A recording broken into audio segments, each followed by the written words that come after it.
This is one of the most hostile places on Earth. Fought over by armed Islamist groups, pirates and bandits, Somalia is a country with no law and order, ravaged by famine, armed Islamist groups and pirates. A no-man's land where an armed escort is essential at all times.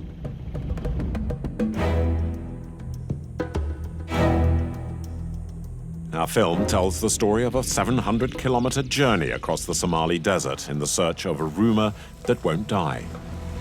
Mysterious containers filled with toxic liquid that were dumped along Somalia's coastline. After 17 hours on the road, we reach Lidan, a fishing village where a few families eke out a living on the desolate and windswept shoreline.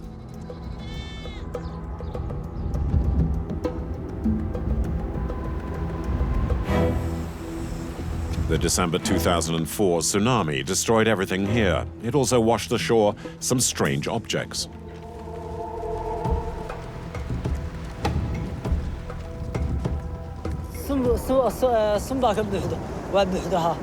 There's poison inside. There's a poison inside. It's not empty. If it's left like that, eventually it will break open and its contents spread. No one see the ship that threw that? No one. But there were no coast guards in Somalia to keep an eye on such things. Anybody can come and just dump whatever they want. There are sturdy hooks on both sides of the barrel where they can be lifted by a crane and so more easily thrown overboard. There are many sick people in the village. Those with diarrhea, eye infections, migraines. Some people came by one day, but they just covered up the barrel with glass fiber and then left.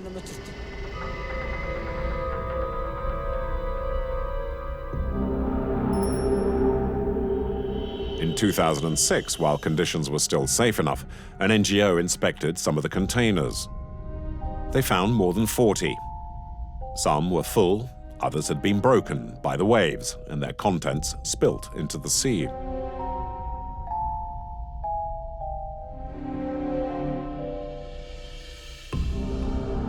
The members of the NGO did not open the barrels.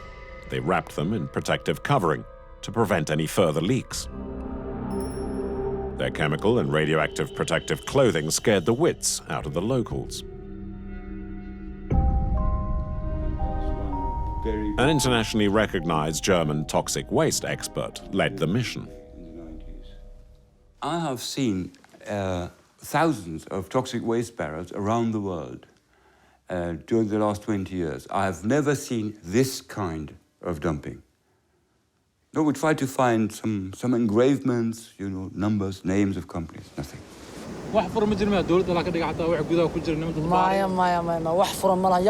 Nobody wanted to look inside. They were scared. They might die. Nobody dared open the barrel. You could not open them. No, you can do that, but then you would have to have precautionary measures, and you would have to have containments to contain them and to dispose of them. So we didn't dare to do that. These big tanks were obviously filled with something we don't know, and closed, carefully closed by welding. Heading south, we reached the Somali pirate stronghold of Hoboyo. As we get closer, our guides become increasingly nervous. Pirates? Yeah. We can film only through the tinted windows. Each car we cross belongs to a gang. You cannot go out of the car here. Yeah, because the guys, all this, you know, they are this area, you know. This is pirate area. Yeah.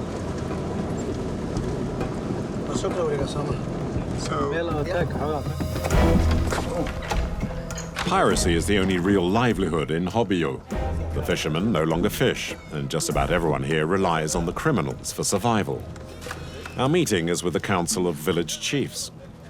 They appear uncertain, fearing we might be spies. But they agreed to be interviewed once they understood we were investigating the toxic waste. They say they had seen thousands of dead fish strewn along the shoreline.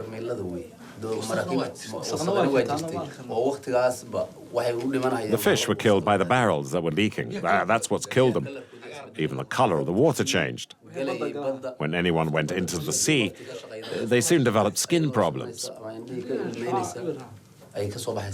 So what do you do when your fish disappears from the sea, and what are your options?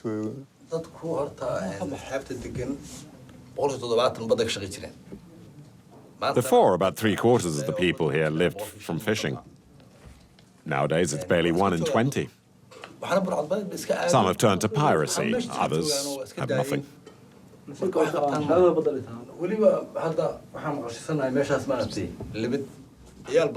In Lebed, some babies have been born with defects or they're very sick.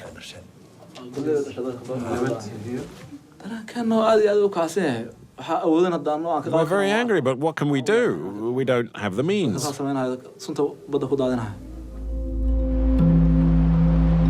The ship is anchored off Hoboyo. It's a Korean supertanker the pirates seized several months earlier. We asked the village elders whether we could talk to one of the pirates. Like many of the others, he's a former fisherman, now forced into piracy. I became a pirate because of all the foreign ships that have been destroying our fish and livelihoods. That's what really made us become pirates. We get financial backing from some people and then we go looking for ships to capture. And toxic waste played a role in this decision? Of course. For 300 miles around here, there's toxic waste that's still smoking. Anyone who gets too close will pass out.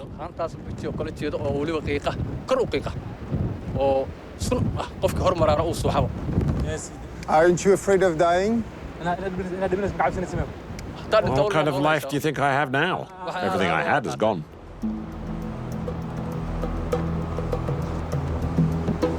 It's time to leave. Staying longer could be dangerous. But something's not quite right. The barrels exist, obviously, because we've seen them. But the toxic waste story could be a smokescreen for criminal activity. Why has no one actually tried to find out what the barrels really contain? And what has been the real impact on the local population? There is, it appears, a Somali government after all. 800 kilometers away, Mogadishu, the capital, is our next destination. The city is divided into two. The north belongs to the Islamists, the Shabab, an offshoot of Al-Qaeda. Various poorly paid militias, but who effectively are the government, hold the southern part, including the airport. Mogadishu is little more than a rotting carcass, devastated by more than 20 years of war. Only one main road now leads to the airport and is often under Al-Qaeda attack. The front line is just over there, less than 300 meters away. But the whole country is effectively a front line. Any outing has to be meticulously prepared. Okay.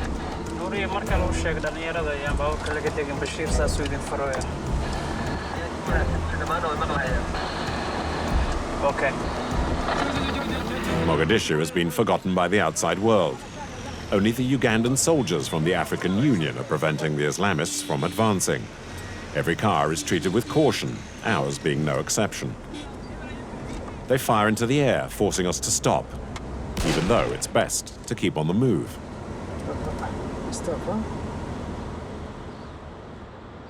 This is the only relatively secure spot in Mogadishu, a bunker known as Villa Somalia. Hunkered down inside is the official government of Somalia, or at least what's left of it. The Deputy Prime Minister is in charge of Somalia's coastline. However, he's unable to leave his office. All he can do is store and update the photographs he's frequently been sent.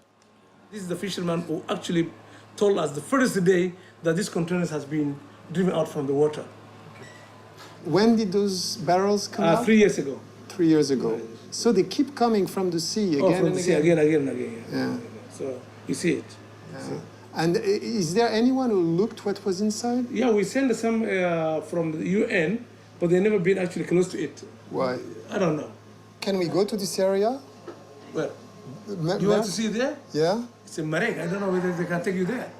It's a Haradera close to that area, vicinity of the Shabab area, you know. So it's insurgency. No, I'm not advising you to go there. We head to Mogadishu's hospital. We've been told about small children with strange deformities. Among all the victims of the fighting, it's a phenomenon that's been ignored, but it's devastating. In the children's ward, the director wages a daily struggle to save the young lives, victims of war or congenital disease, and children with cancer. There's nothing you can do here in the hospital. You have nothing. It's at the hospital. You can't do anything, no. Because you need is chemotherapy, radiotherapy, and this is not. You haven't able to do that. So basically, those children we see, they are There condemned. are no hope. Yeah, that's all. The Somali doctors have been struggling for several years to deal with an outbreak of genetic deformations of the genitals, the bladder, and the urinary canal. The deformations are symptomatic of exposure to dangerous pollutants. So, okay, that's the only way you can pee. Yes, he urinates through his leg. The two holes are identical. They can't operate, and it's difficult for her to pass water. It's very painful.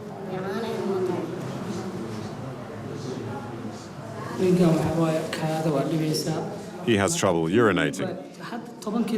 He can only do a few drops at a time. It takes 20 minutes to finish. The urine comes out through a hole next to his wee-wee. He was born with a deformation of the face, and he has a ball in his urinary system that prevents him from urinating. We haven't any hints for that because we haven't done any researches or something like that. For the last 20 years, do you have any ideas of figures? We can say threefold is increasing Threefold increase for the last 20 for years the last 20 years. in this hospital. In this hospital, yes. They said they couldn't do anything for her in the hospital. Well, he was born like that. It's the will of God. We need to find out and to do diagnostic method. We need, but we haven't. So for you, right now, it's very mysterious. Yeah, we haven't any laboratories or something like that to confirm the toxicology or something like that. That's why we haven't any investigation. So they just abandoned. Really. Yeah, just abandoned. Yeah.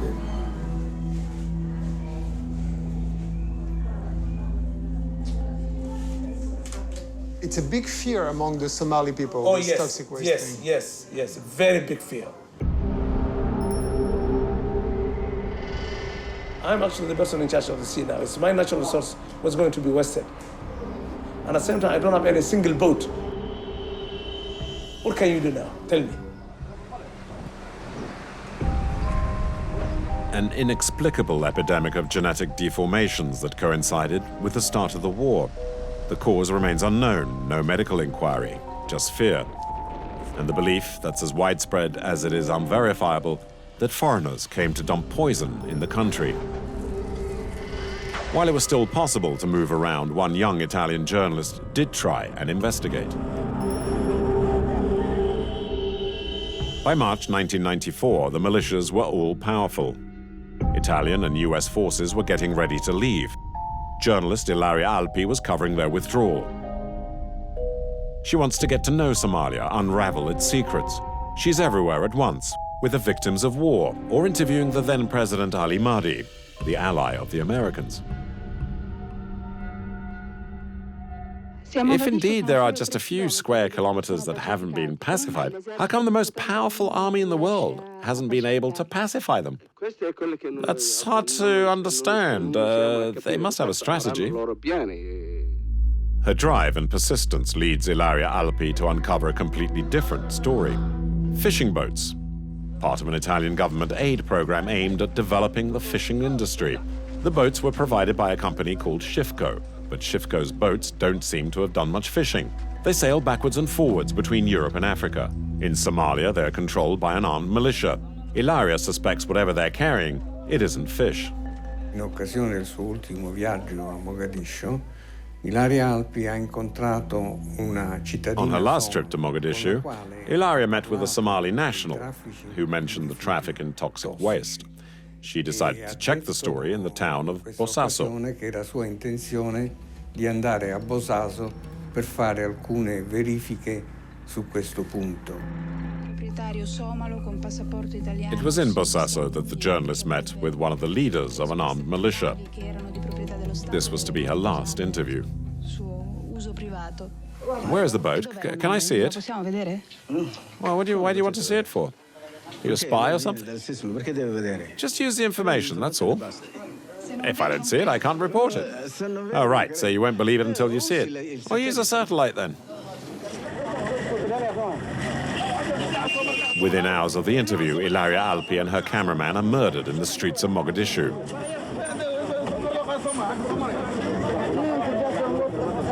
The car in which they were traveling was machine gunned by an armed gang that immediately fled.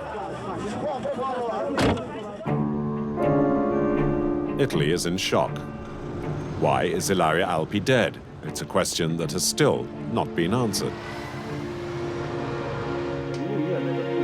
One of her friends at Italian public TV has the last video Ilaria filmed. He has watched the images almost frame by frame and believes he knows why she died.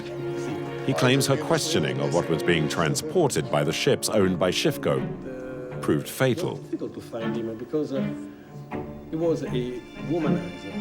Okay? Ilaria fa questa intervista con questo signore che Ilaria interviewed this man who was a Somali warlord. And at one point, he becomes very cagey about answering her question about the boats. Quando Ilaria si informa su una nave. E dov'è la nave? Where is the boat? Can I see it? Why do you want to see it? What are you, a spy or something? Il SISMI è l'organizzazione segreta italiana. Non vedo, non credo. E poi l'intervista si interrompe. And then the interview is interrupted here. And then when it begins again, they're talking about something that came from Milan or Brescia and Turin. Milano, da Brescia, da Torino.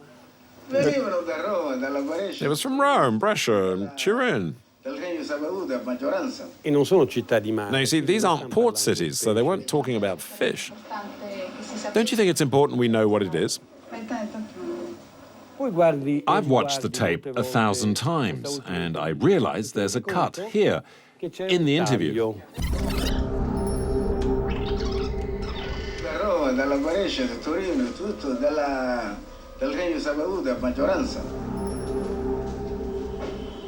Invece non crede che sarebbe importante che si sapesse che c'è questa... The warlord asks the cameraman to stop filming just as Ilaria is insisting on being told what is on board the boats.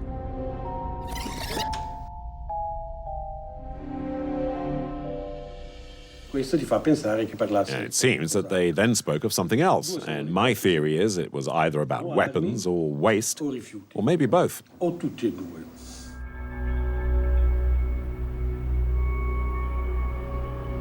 In Italy, Ilaria Alpi's murder will spark dozens of investigations. Magistrates, members of parliament, police and journalists will closely examine anyone who's doing business in Somalia. They uncover the illegal traffic of toxic waste.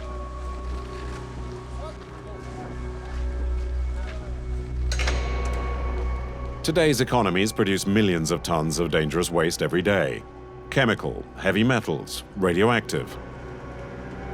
The more dangerous the waste, the more expensive it is to destroy. As a result, the unscrupulous offer a cheaper alternative: to dump the waste in the third world. It's completely illegal. Italian justice will expose one of these rings. Not the only one, and definitely not the biggest. but probably the most clumsy.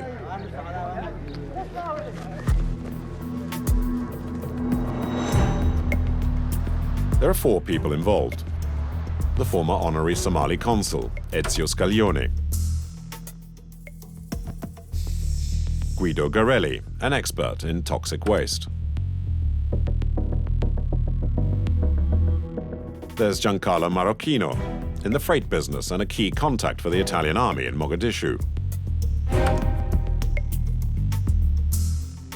And the 4th man in the network is none other than the then president of Somalia, Ali Mahdi.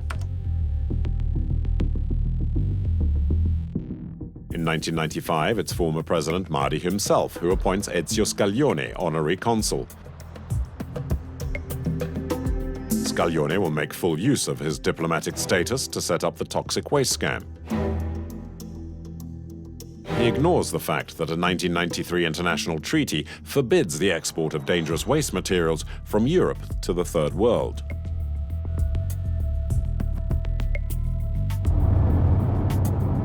Scaglione undertakes a tour of northern Italian industrial complexes.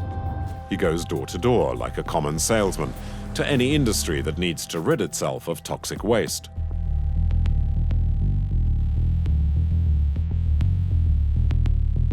Destruction is expensive, and he offers to do the job on the cheap. Among the industrialists Scaglione calls on is this man, a scrap metal merchant from the Turin region, who agrees to be interviewed if we guarantee anonymity. Donc ils cherchaient des gens qui avaient des déchets. So they were looking for people who had waste to get rid of. Okay. Yes, their problem was that they had to look for quite a few in order to fill their ship. And how many tons could be loaded onto the ship? I don't know the exact details of the ship, but it must have been at least 10,000 tons.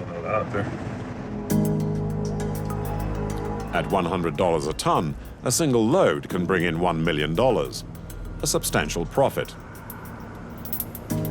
But Scaglione raises so much dust in his rounds of industry that he begins to draw the attention of the authorities.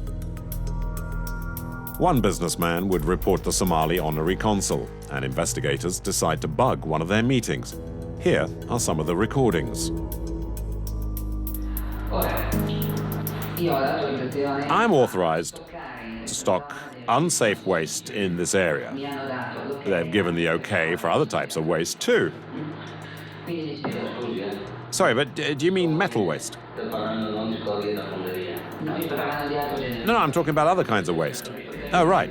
But for now, we're just dealing with harmful types of waste. A judge in the northern Italian town of Asti leads the inquiry. He authorizes the phone tapping over several months of suspected members of the network. Scaglione's role was to collect the waste. That's what he himself told the industrialists that he met. He also said that what he was doing was entirely illegal. However, the point was that at the time, Somalia was a country that couldn't legally import such sorts of waste, whatever documentation he provided. These days, Scaglione is no longer a Somali honorary consul. He's associated with Masonic and Templar organizations and is the self-proclaimed head of a phantom state, Navaza, a tiny island off the coast of Haiti. It effectively exists only on the internet. The interview with the self-styled Prince of Navaza focuses on his diplomatic career. If your country is recognized and you become the head of state, then you'd have diplomatic immunity. Yes, as would any head of state. You've held a diplomatic post, haven't you? Yes, but that was a long time ago. You were Somali honorary consul. For 4 years, yes. And it was the president himself who appointed you. Yes. And who was the president in those days? It was Ali Mahdi. So he made you a Somali honorary consul. Yes, but that's got nothing to do with Navaza, though. Now, there are some people who say that you use this diplomatic role to bring toxic waste into Somalia. Toxiques en Somalie. Est-ce que vous Is that confirmez true? ou vous affirmez? I have no idea what you're talking about. Absolutely none. Oh, so you just don't want to talk about it, or you don't know what I'm talking about? I'm sticking to what I said at the start, and I'm not going to move from that. So you don't want to talk about it. Per cui le dico, su Navazza sì. But as I said, I can talk to you about Navaza, but that's all. So you don't want to drag up past activities, only your present role. Objectif avec votre passé. Chiaramente. Of course. The Prince of Navaza will reveal nothing further. His business partner at the time was Giancarlo Marocchino, a shipping agent. He controlled the port in the north of Mogadishu. At the time, Marocchino had been living in Somalia for more than 10 years. He knew the warlords, was an informer for the Italian army, had won several construction contracts, and peddled favors and influence. It was Marocchino who provided the access to Ali Mahdi, the Somali president. He claimed he could get presidential authorization to import toxic waste. On the phone, he urged Scaglione the need to act with guile. Tramite operatore non è possibile farlo da Somalia, non c'è nessun genere di collegamento, devi farlo con questi numeri qua che sono 2, 4, 6, 8, 10, 12 numeri. For his part, Scaglione feared the conversation was being recorded. I need to make it seem that what we're doing is building an incinerator.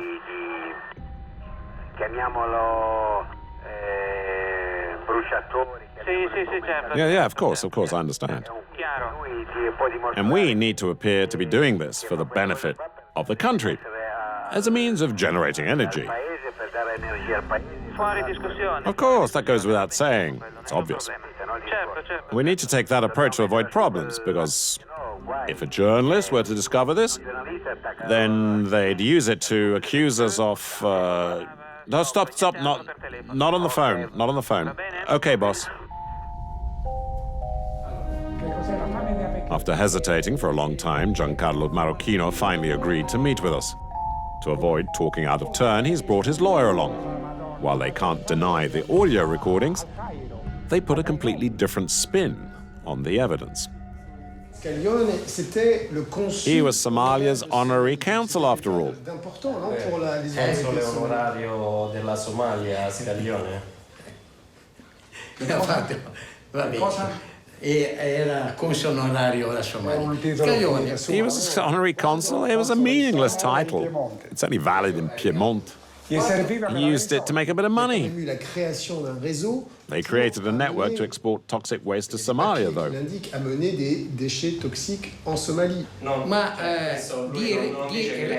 No, there was no network. There was talk. Yes, I'll do this, you send that. There was a lot of that kind of thing. But let me tell you, it was just to make a bit of money. It was like a fraud, a scheme. We'd take the money up front and then say, sorry, I couldn't do anything, the material couldn't be shipped, or we'd figure out some kind of excuse. It's like a scam. The way it works is, I offer to do something for you, you pay me in advance to do it, but in the end it doesn't work out, and in the meantime I've made 20 or 30,000. The Italian judicial inquiry establishes the same president of Somalia, Ali Mahdi, was to receive his share, 35% of the profits. Today, Ali Mahdi is no longer president of Somalia. He lives in Nairobi, the comfortable capital of Kenya, and refuses to speak to journalists. He does, however, insist that the evidence implicating him is false. And yet, it was the official authorization issued from the presidential office in 1996 that finally permitted the import of dangerous and toxic waste. Ezio Scaglione received the approval, and the operation seems to have been set in stone.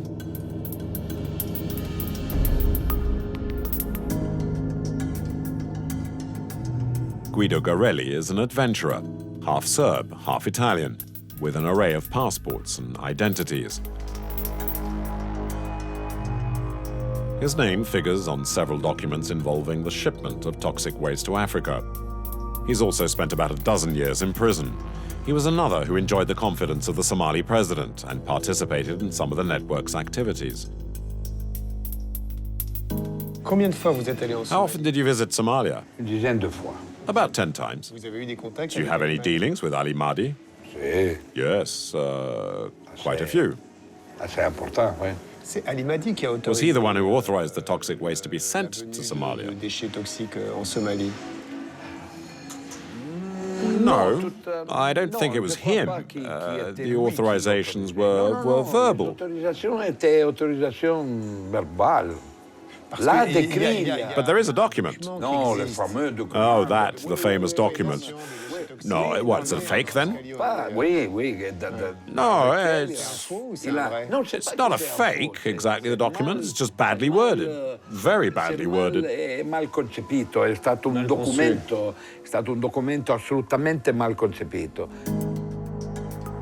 And yet in his dealings with Italian businessmen, Scaglione claims to have the full backing of the Somali president, including for the shipment of radioactive waste, the most dangerous of all. As for the radioactive waste, I've already said I have verbal authorization, which doesn't count for much, but it does show they're willing to consider it. But is there any organization down there that would control all of this on the ground? The president is the one who checks this stuff. So he's the boss. Oh yes, really. The value of the authorization is that it comes from the highest source. It's certainly the audio recording that most embarrasses the network. Si vous lisez bien l'écoute, if you listen to it, you realize it's the entrepreneur who makes the proposal, not Scaglione. C'est l'entrepreneur qui propose à Scaglione. But Scaglione doesn't exactly refuse it. Precisely. It was a mistake. But it's not a mistake. A mistake is when you get it wrong. He's using his position as honorary consul to deal in the traffic of radioactive waste. Yes, but it's a mistake. Faced with the damning evidence of the recordings, the honorary consul decides to spill the beans and betrays his former associate, Marocchino.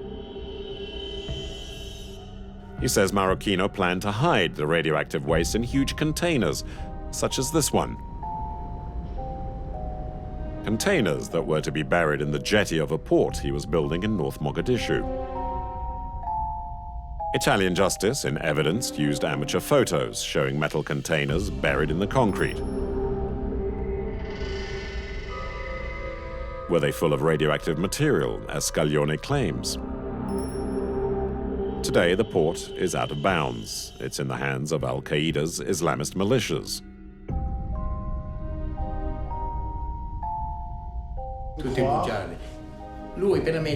It's all lies.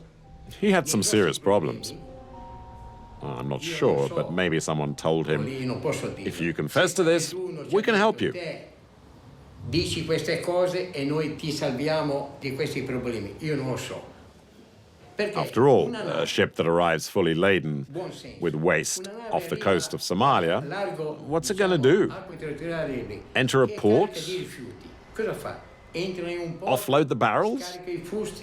And the barrels would just be dumped at sea and that's it. So where's the problem?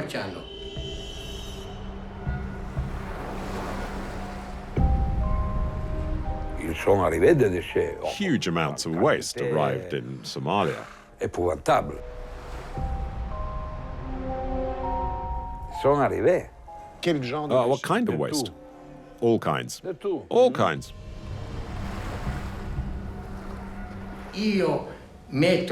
I'm sticking my neck out here, but I doubt a single barrel of waste ever made it to Mogadishu. What about elsewhere? Maybe further north, I don't know.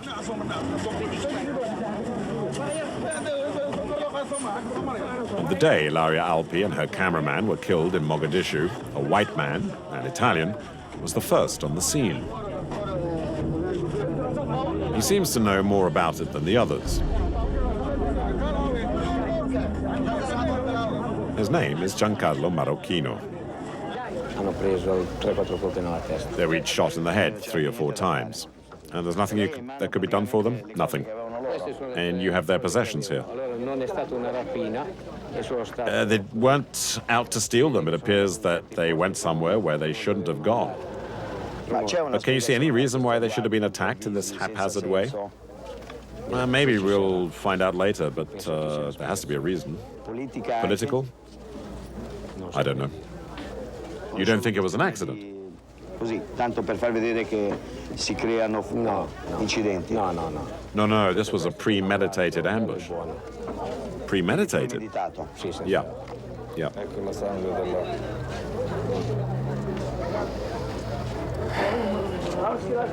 Io arrivo, sangue caldo. I arrived right afterwards. There was a lot of confusion. Io mi sembrava. I thought it was a planned ambush because the car had been machine gunned. There were 9 bullets. And I said to myself, they should never have been in this place. Then what I said and how they got to be there, well, my conscience is clear. Questions about the Alpi murder bring the interview to an end. Why? That's enough. Why are you asking these questions? No one has ever been charged with the murder of Ilaria Alpi. Never. Nor for trafficking waste.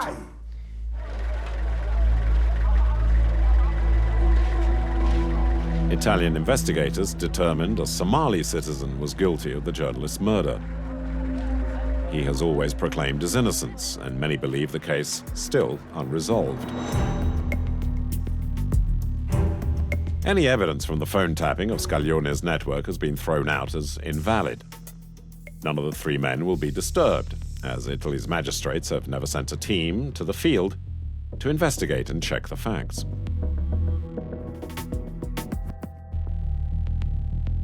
It's something that comes as no surprise to this journalist who has been following the case for many years.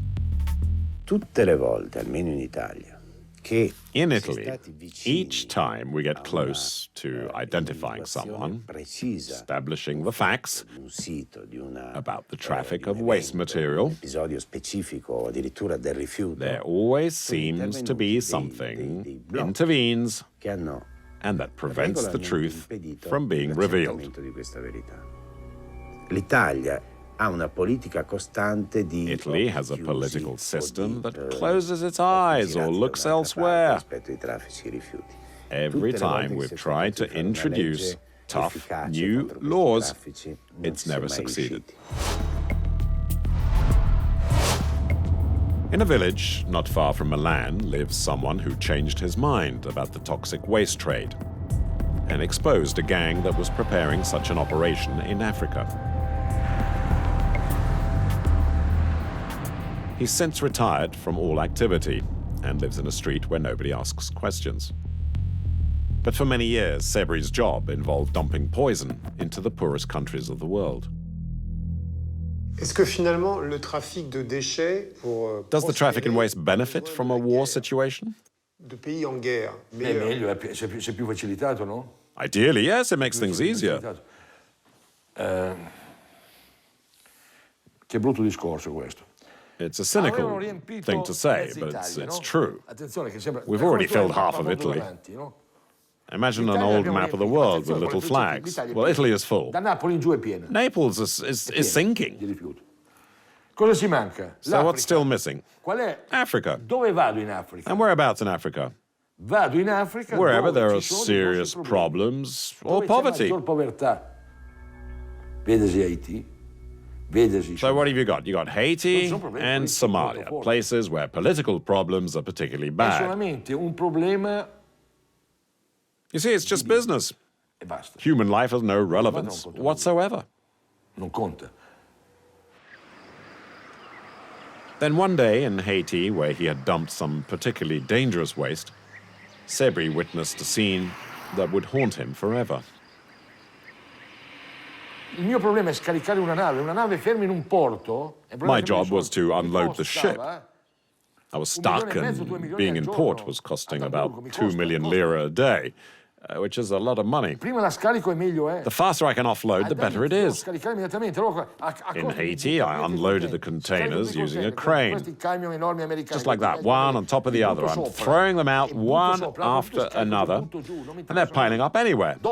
But I don't care. Then 2 weeks later, I could see the results. Infatti lei ha iniziato il It was awful. It was radioactive waste, you see.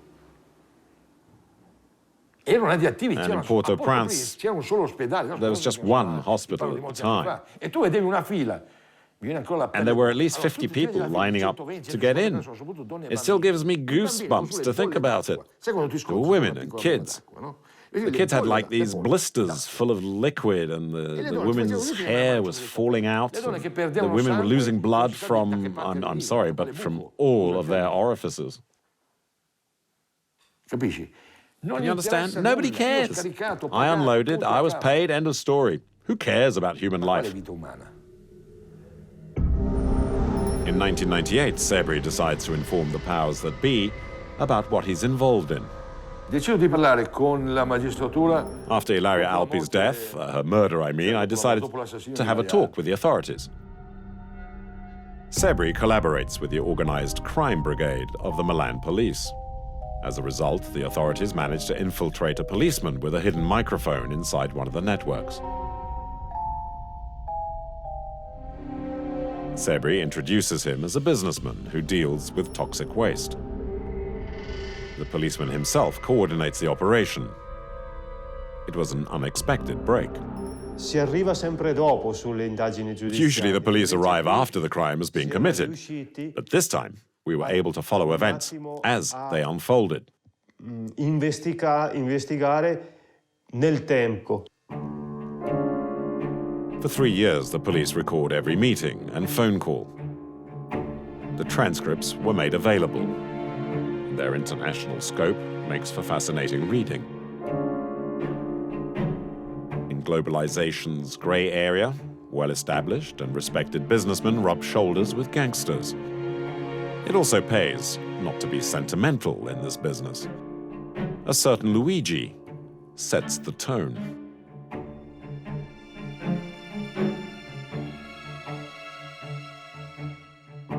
Down there, it's just Negroes who have to eat up the waste.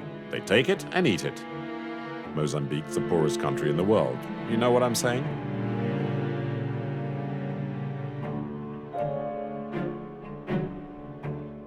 Some network members have excellent relations with the president of Mozambique's inner circle. One official has told them where they can bury some dangerous waste. It's this hole, near the capital, with a capacity of 10 million cubic meters of toxic waste. Now they have a hole just for them. The traffickers set about finding the waste material to fill it with. To this end, they contact an Italo-American businessman, Nicholas Bizio. Bizio tries to work the legal side of the business. He also knows companies and institutions interested in getting rid of toxic waste.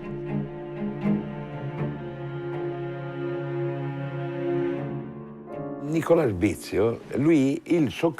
Bizio would take care of contacts in the United States. With US companies? The big companies, yes. But the State Department is not very far. Oh, that high up, huh? Oh, yes, sure. We're talking about sensitive waste. You follow me? Hello, I'd like to speak to Nicholas Bizio, please. Speaking.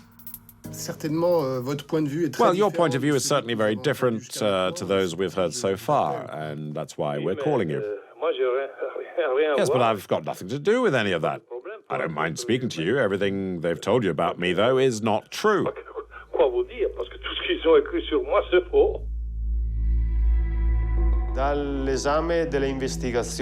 The investigation shows that Bizio's role is that he knew the system inside out.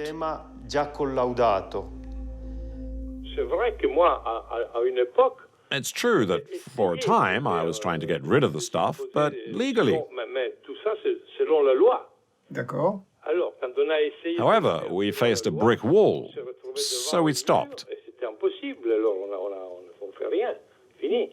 So, okay, so the project never worked out. Yes, yes. Yes, and we can prove that. documento certificava Now, their document stated all was above board. ma la realtà The meetings and the tapped phone calls showed they knew that they were doing something illegal. che stavano commettendo qualcosa di illegale. The crime ring centers on international crime celebrities. Police discover the network includes a certain Monza al-Qassar. Beh, sinceramente lo spessore del personaggio. Well, we were surprised, to be honest, that someone like him was involved. I mean, al-Qassar. The man's reputation meant we knew of him, of course, and he's well known around the world, too. For trafficking weapons. Yes, weapons and other stuff. The flamboyant Syrian sells weapons to everyone from extreme right-wing Latin American groups on behalf of the Americans to the Iraqis and Palestinians. And he's the main investor in the Mozambique operation. On the wiretaps, Luigi praises Al-Qassar. Al-Qassar lives in Spain. They provide the boats, you see. They traffic in arms, take the ship and the waste and dump it in Mozambique. These are serious people.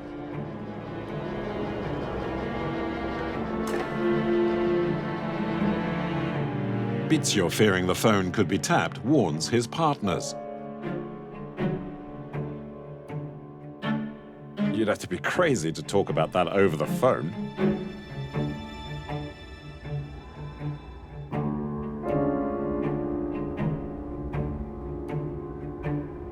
According to a UN Security Council inquiry, it appears Al-Qassar has also sold weapons to the various armed militia in Somalia.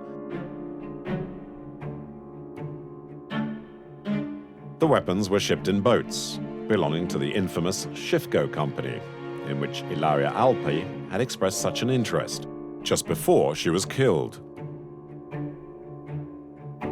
10 years later, UN experts confirmed the young journalist's suspicions. Shifco's boats were not used for fishing, but for arms trafficking, and probably toxic waste, too.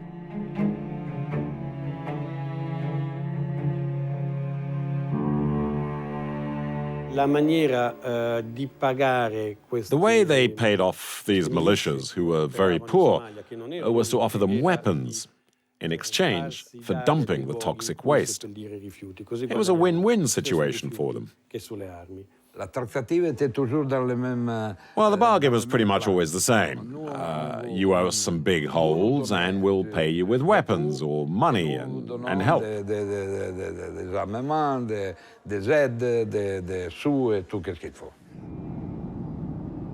After 3 years, the organized crime squad decides to end the underground operation, judging it too risky.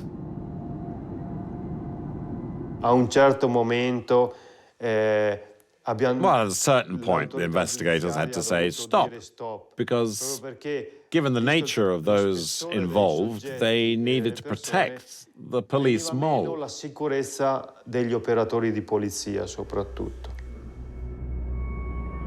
Through leaked information, the crime ring will discover it had been spied on. The Mozambique project is abandoned, and the ships never leave. Investigators close the files, and the case is dismissed. The magistrate turns down our request for an interview. La paura peggiore è stata quando è stata archiviata. I was scared, really scared, when I realized the investigation was to be dropped. I was like a fish out of water, struggling to breathe. I was attacked from all sides. Someone even sent 2 9mm bullets to my home, and there were anonymous phone calls.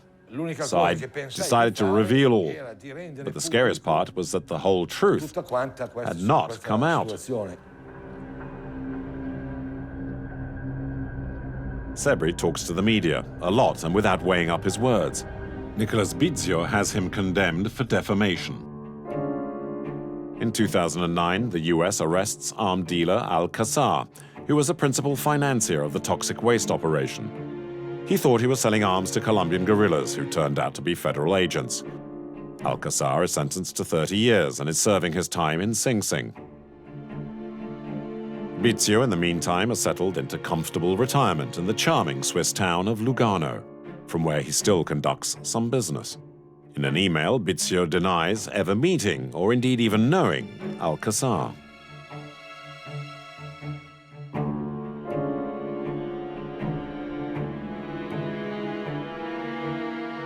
Before venturing into piracy, the Somali gangs had proclaimed themselves the nation's coast guards. Their stated aim was to protect their seas and shoreline from toxic waste and illegal fishing. These days, they're just pirates. Yet the fishermen who live alongside them every day defend their actions. They have a different notion of what piracy represents.